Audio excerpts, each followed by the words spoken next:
The year was 1888. The Asante Empire, once feared across West Africa, was weakened but not broken. Wars with the British had left scars. Kumasi had been burnt, gold stolen, and a king killed. Yet, the golden stool, the soul and unity of the Asante people, remained untouched. From this fire rose a new leader, Kwakadua, later crowned Prempeh, who swore an oath to the golden stool to protect his people and his empire. The British were never satisfied with their earlier victories. They saw the Asante kingdom as strong enough to rise again. What they wanted was not only the Asante land and gold, but also submission to British rule.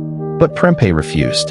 For years, he stood firm, declaring that the Asante people would never submit to anyone.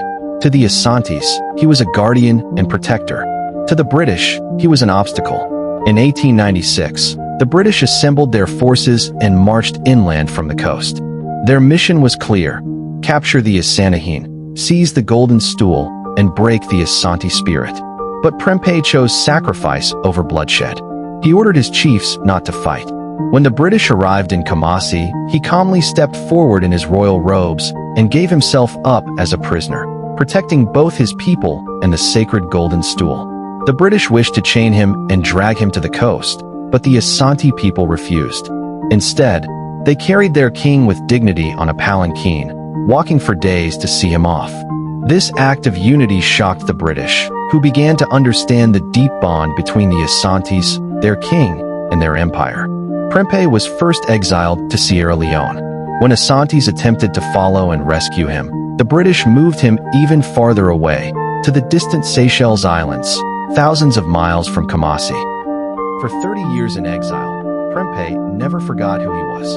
He lived as a king, told stories of Asante greatness to his children, and dreamed of returning home. Meanwhile, the Asantes endured, their spirits unbroken, bound together by the eternal golden stool. Finally, in 1924, at the age of 52, Prempeh returned home.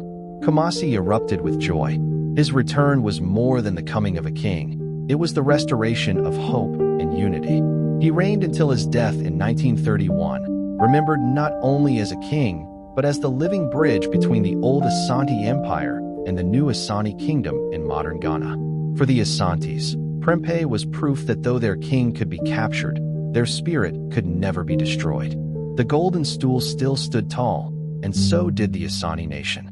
As the Asante say, Asante Yeoman Firai Soro, the Asante Kingdom is a blessing from the heavens.